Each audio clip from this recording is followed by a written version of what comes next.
ಮೀಡಿಯಾದವ್ರು ಕಳಿಸ್ಬೇಕು ಸಾಕು.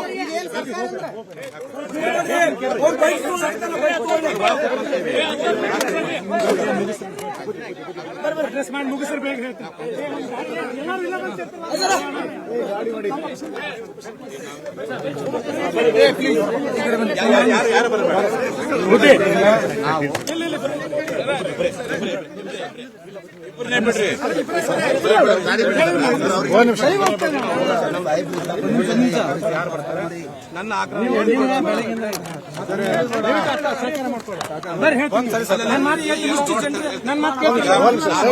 ನಾವಿಬ್ರೇ ಹೋಗ್ತೇವೆ.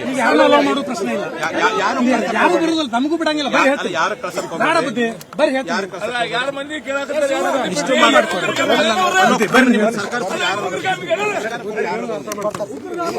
ಯಾರೊಬ್ರು ಬಂದು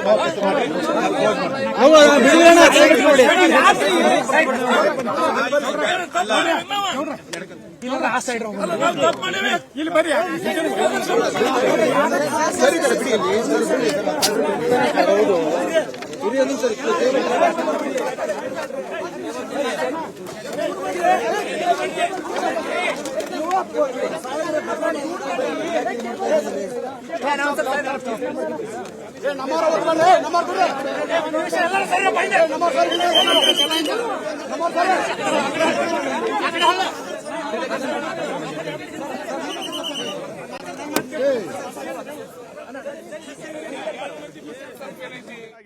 ಜೊತೆಗೆ ಸುವರ್ಣಸೌಧದ ಕಡೆ ಕೆಲವು ಪಂಚಮಸಾಲಿ ಮುಖಂಡರುಗಳು ಪಾದಯಾತ್ರೆ ಮೂಲಕ ಮುತ್ತಿಗೆ ಹಾಕೋದಕ್ಕೆ ಬರ್ತಾ ಇರ್ತಕ್ಕಂಥ ಹಿನ್ನೆಲೆಯಲ್ಲಿ ಅವರನ್ನು ರಸ್ತೆಯಲ್ಲೇ ತಡಿತಕ್ಕಂಥ ಒಂದು ಕೆಲಸನೂ ಕೂಡ ನಡೀತು.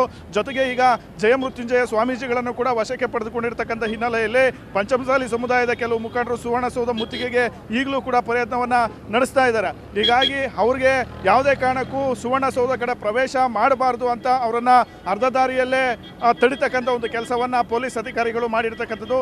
ಈ ಹಿನ್ನೆಲೆಯಲ್ಲಿ ಪ್ರಮುಖವಾಗಿ ಸುವರ್ಣಸೌಧದ ಭಾಗದ ಮುಖ್ಯ ಒಂದು ರಸ್ತೆಗಳೇನಿದೆ ಆ ರಸ್ತೆಗಳಲ್ಲಿ ಕೂಡ ಟ್ರಾಫಿಕ್ ಜಾಮ್ ಆಗಿರ್ತಕ್ಕಂಥ ಒಂದು ಸನ್ನಿವೇಶಗಳು ಕಂಡು ಬರ್ತಾ ಇರ್ತಕ್ಕಂಥದ್ದು. ಪ್ರಮುಖವಾಗಿ ಈಗಾಗಲೇ ಪೊಲೀಸರು ರಸ್ತೆಗಳನ್ನು ಕೂಡ ತಡೆದು ಜೊತೆಗೆ ಕಾರ್ಯಕರ್ತರನ್ನು ಕೂಡ ತಡೆದು ಅವರನ್ನು ಅಲ್ಲಿಂದ ಅಲ್ಲಿಗೆ ವಶಕ್ಕೆ ಪಡಿತಕ್ಕಂಥ ಒಂದು ಕೆಲಸವನ್ನು ಕೂಡ ಮಾಡಿದ್ದಾರೆ. ಜೊತೆಗೆ ಸುಗಮವಾಗಿ ರಸ್ತೆ ಸಂಚಾರಕ್ಕೂ ಕೂಡ ಅವಕಾಶ ಮಾಡಿಕೊಡ್ಬೇಕಾದಂಥ ಒಂದು ಹಿನ್ನೆಲೆಯಲ್ಲಿ ಸ್ಲೋ ಮೂವಿಂಗ್ ವೆಹಿಕಲ್ ಹೋಗೋದಕ್ಕೆ ಅವಕಾಶವನ್ನು ಮಾಡಿಕೊಡಲಾಗಿರ್ತಕ್ಕಂಥದ್ದು. ನೀವು ನೋಡ್ಬೋದು ದೃಶ್ಯಾವಳಿಗಳಲ್ಲಿ KSRP ಪೊಲೀಸರು ಕೂಡ ಲಾಠಿ ಹಿಡ್ಕೊಂಡು ನಿಂತ್ಕೊಂಡಿದ್ದಾರೆ. ಜೊತೆಗೆ ಯಾರು ಈ ಕಡೆ ಸುಳಿಯಬಾರದು ಅನ್ನೋ ಒಂದು ಎಚ್ಚರಿಕೆಯನ್ನು ಕೂಡ ಕೊಡ್ತಾ ಇರ್ತಕ್ಕಂಥದ್ದು. ಮತ್ತೊಂದು ಕಡೆ ಈಗಾಗಲೇ CM ಜೊತೆ ಸಂಧಾನಕ್ಕೆ ಪಂಚಮಸಾಲಿ ಮುಖಂಡರು ಹಿಂದೇಟನ್ನು ಹಾಕಿರ್ತಕ್ಕಂಥದ್ದು. ಈಗಾಗಲೇ ಲಕ್ಷ್ಮೀ ಹೆಬ್ಬಾಳ್ಕರ್, ಮಹದೇವಪ್ಪ ಹಾಗೆ ದಿನೇಶ್ ಗುಂಡೂರಾವ್ ಇವರೆಲ್ಲರೂ ಕೂಡ ಹೋಗಿ ಅವರ ಮನವೊಲಿಕೆ ಮಾಡತಕ್ಕಂಥ ಒಂದು ಪ್ರಯತ್ನವನ್ನು ಮಾಡಿದ್ದಾರೆ. ಆದರೆ ಯಾವುದೇ ಮನವೊಲಿಕೆ ಪ್ರಯತ್ನಕ್ಕೆ ಪಂಚಮಸಾಲಿ ಮುಖಂಡರಾಗಿರ್ತಕ್ಕಂಥ ಯತ್ನಾಳ್ ಅವರು ಹಾಗೆ ಜಯಮೃತ್ಯುಂಜಯ ಸ್ವಾಮೀಜಿಗಳು ಸೇರಿದಂತೆ ಹಲವಾರು ಮುಖಂಡರುಗಳು ಮನವೊಲಿಕೆಗೆ ಒಪ್ಪಿಲ್ಲ. ಈ ಹಿನ್ನೆಲೆಯಲ್ಲಿ ಮುಂದೆ ಸುಮಾರು 10 ಲಕ್ಷ ಜನಗಳನ್ನು ಸೇರಿಸಿ ಹೋರಾಟ ಮಾಡ್ತೀವಿ ಅನ್ನೋ ಒಂದು ಎಚ್ಚರಿಕೆಯನ್ನು ಕೂಡ ಕೊಟ್ಟಿದ್ದಾರೆ. ಹಾಗಾಗಿ ಪಂಚಮಸಾಲಿ ಸಮುದಾಯಕ್ಕೆ 2A ಮೀಸಲಾತಿಯನ್ನು ಕೇಳ್ತಾ ಇದ್ದಾರೆ. ಇದು ಮುಂದಿನ ದಿನಗಳಲ್ಲಿ ಮತ್ತಷ್ಟು ತೀವ್ರ ಸ್ವರೂಪದ ಒಂದು ಹೋರಾಟಕ್ಕೂ ಕೂಡ ಕಾರಣ ಆಗ್ತಕ್ಕಂಥ ಒಂದು ಸಾಧ್ಯತೆಗಳಿದೆ. ಸದ್ಯ ಸುವರ್ಣಸೌಧದಲ್ಲಿ ನಿನ್ನೆಯಿಂದ ಪ್ರಮುಖವಾಗಿ ಅಧಿವೇಶನ ನಡೀತಕ್ಕಂಥ ಒಂದು ಹಿನ್ನೆಲೆಯಲ್ಲಿ ಮುತ್ತಿಗೆ ಆಗ್ತಕ್ಕಂಥ ಒಂದು ಪ್ರಯತ್ನಕ್ಕೆ ಮುಂದಾಗಿದ್ದರು. ಆದರೆ ಅವರನ್ನು ಮುಖಂಡರುಗಳನ್ನು ರಸ್ತೆಯಲ್ಲೇ ತಡೆದು ಅವರನ್ನು ವಶಕ್ಕೆ ಪಡಿತಕ್ಕಂಥ ಒಂದು ಕೆಲಸವನ್ನು ಮಾಡಿದ್ದಾರೆ. ಮತ್ತು ಇನ್ನೂ ಕೆಲವರು ಸುವರ್ಣಸೌಧ ಕಡೆ ಬಂದು ಮುತ್ತಿಗೆ ಆಗ್ತಕ್ಕಂಥ ಒಂದು ಪ್ರಯತ್ನಕ್ಕೆ ಮುಂದಾಗ್ತಕ್ಕಂಥ ಒಂದು ಸಾಧ್ಯತೆ ಹಿನ್ನೆಲೆಯಲ್ಲಿ ಭಾರೀ ಪೊಲೀಸ್ ಬಂದೋಬಸ್ತನ್ನು ಇಲ್ಲಿ ನಿಯೋಜನೆ ಮಾಡಲಾಗಿರ್ತಕ್ಕಂಥದ್ದು. ಕ್ಯಾಮ್ರಾ ಪರ್ಸನ್ ರಮೇಶ್ ಜೊತೆ ಆನಂದ್ ನಂದಗೂಡಿ, ಪವರ್ ಟಿವಿ.